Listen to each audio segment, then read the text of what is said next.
Hey guys, how we doing? Second thing that we're recording here on another frigid Sunday here in Central New York. Winter is definitely here. We're thinking about all you guys on the East Coast, by the way. Let's go to Ransomville Speedway here today, as this one was back in 2007. This is on June 1st, 2007. And I have to say, I was going through this, and I'll apologize this before we get going here. But there's a lot of guys in here that I just can't remember. So I'm sorry about that. So in the comments, make sure to let me know as we take our trip out to Western New York and check out Ransomville. Of course, you know me, I always got there nice and early, especially when I'm going out to Ransomville. Sometimes it can be a longer drive than what you want, but especially from Syracuse area. Not easy to, you can either take the Seaway and take the scenic route, or you can take the Thruway and try to find your way back to the Thruway. So one way or another, there's no easy way to get there. But this was a beautiful night in Ransomville here on June 1st. And look at that price for fuel, by the way, $8 a gallon for Sunoco race fuel. I knew we're never going to see that again. Again, nice and early, watching the officials and everybody set up. Nobody even in the grandstand yet, nobody in the pits. As I always like to get there and kind of get a feel for the place and have a little extra time. So if I could grab a bite to eat. Richie Vincent right here. How you doing, man? Haven't seen you in quite some time. And of course, the Rich Richter crew, one of the first people to use that roof support for obviously pumping up their website. There's Rich right there. Nice to see you, man. Haven't seen you in quite some time. And I cannot remember. It's John Panatoni, I believe was his name. Excellent bowler, by the way. Gets like 300s a year or something like that. So nice to see him. And there he is with his puppy next to his car over in the pit area. And again, Scott Kerwin, I believe, is who this is. Not 100% sure, but I'm pretty sure on that point. A bunch of folks from the Peter Bicknell crew kind of relaxing before the race. And there's the man himself. They call him Mr. Smallblock.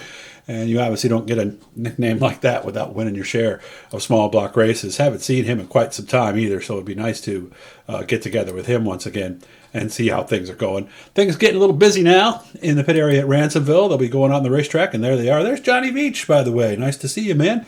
A fixture at Ransomville Speedway for a long time. Used to work the races at Super Dirt Week, as well as always sportsman first out on the racetrack to get things ready to go here, as they are just about ready for showtime here at Ransomville Speedway. Love the pond out back there. Concession stands just over to the right. You see the water truck. You see a little bit over there in the upper right.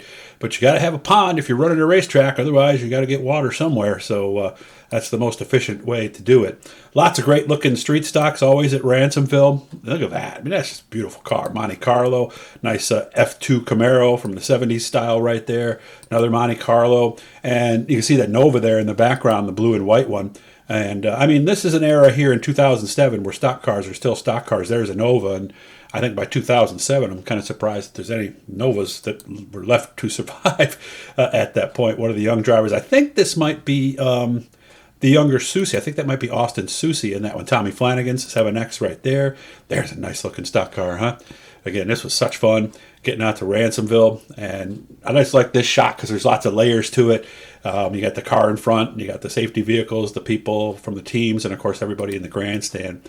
I always like doing that. So cleaning off some clay after hot laps. Don't see much of that like we used to, but there's Peter Bicknell's car, and you can see that's the original business, by the way, at his hood. Pete's Automotive is how it all started, way before Bicknell became a thing. The Triple X car. Can't remember the name, but this was a car. Blue Moon Potatoes, of course, they sponsored a lot of people out at Ransomville for a lot of years. The Mighty Taco car, I believe that's going to be Chad Brockman right there. So getting ready, making some repairs here in the pit area. Of course, there's always something to do on a race car, no matter what the situation might be on that particular night. There's Chad Brockman. Remember Pizza Logs? Bob Cordova did a lot of things for a lot of people back then. And posing for the camera, obviously. So, again, with the Blue Moon Potatoes entry here. Darn it, I wish I knew this gentleman's name. I used to see him all the time. They were nice enough to let me out before things got going so I could get some shots from down on the racetrack. I believe this is when Tanner Robinson was working out at Ransomville. They always were happy to see me, and they always bent over backwards to make me feel real good. And here, see, we got some problems already. It's barely through the heat races, and there's already work to be done on the Wills Dairy Farm, number 11. Kevin Wills, I believe, was his name. And there's the guy who now works behind the scene. That's Todd Burley, making a carburetor adjustment. Not sure if he was actually changing carburetors or not, but And you know Todd, he was never really much for being in front of the camera, so I'm sure he's going, Doug, get the camera off me, man. And, of course, they used to get some great crowds at Ransomville. This was at the break, of course, so there's some people that weren't filling in quite yet. But, man, they always did well out there on Friday nights back in the day. And I've got to get back to Ransomville because I haven't been there now. And probably since the Doug's Dirt Diary days. And the reason I'm going to do a lot more pictures this week, by the way, because I started looking at what I have. And there's just, I mean, there's hundreds of thousands of photos that I took, at least maybe 100,000, somewhere in there that I took. And I realized, man, the off season's going to be gone before we know it. So I wanted to make sure that I got some of those out to you guys. We'll be back on the road this week. We got a couple things we're going to get going this week. So good luck with everybody. Hit that blue E down there in the corner. That will subscribe you. And every time we're talking to somebody cool. We got 4 interviews total with David Fink. I got some more asphalt stuff coming up this week. So it's going to be fun. And, guys, I wish you all the best. Hope you're happy, healthy. And we hope to see you back again tomorrow.